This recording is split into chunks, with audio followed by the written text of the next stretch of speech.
Makutano. À votre rencontre. Bonjour, je me présente, je m'appelle Dido Lakama, coordinateur de l'ASBL Change. Change ASBL, pour ceux qui ne connaissent pas, c'est une association qui a pour objectif de valoriser la culture et l'identité afro-descendante pour la jeunesse qui est née ou qui ont grandi ici en Europe, spécialement en Belgique.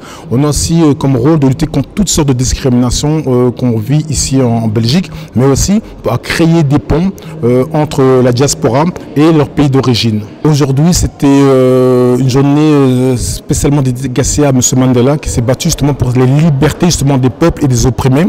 Donc aujourd'hui, j'ai dû apporter ma contribution en tant qu'association qui lutte pour la jeunesse, pour savoir comment justement Mandela influence jusqu'aujourd'hui la jeunesse et quel rôle la jeunesse prend par rapport à tous ces combats de discrimination qu'on peut voir dans, voilà, que ce soit dans l'espace public, que ce soit justement par rapport à la colonisation, que ce soit par rapport à toutes les discriminations et aussi aux violences policières. Écoutez, par rapport à la journée d'aujourd'hui, c'était assez enrichissant. On aurait voulu voir encore plus de réactions et de participation justement au débat par rapport aux politiques, notamment du PS, qui ont organisé la journée d'aujourd'hui. Mais je suis content qu'aujourd'hui, les gens valorisent le fait qu'on a, il y a un an, le 7 juin 2020, pris l'initiative de faire une grosse manifestation qui a réuni plus de 20 000 personnes dans les rues.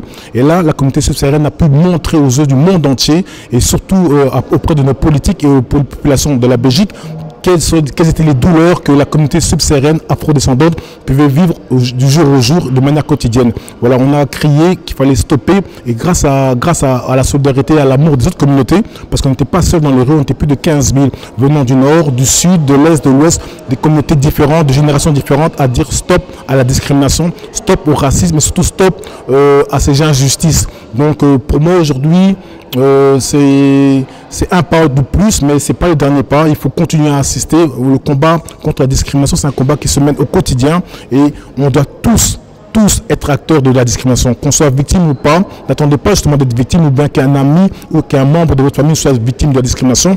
Il faut lutter de manière ascendue et très intense, ne rien laisser passer parce qu'en face de nous, les gens s'organisent. Alors nous aussi, organisons-nous et faisons le travail pour que nos enfants puissent vivre dans un monde beaucoup plus juste et surtout avec de l'équité.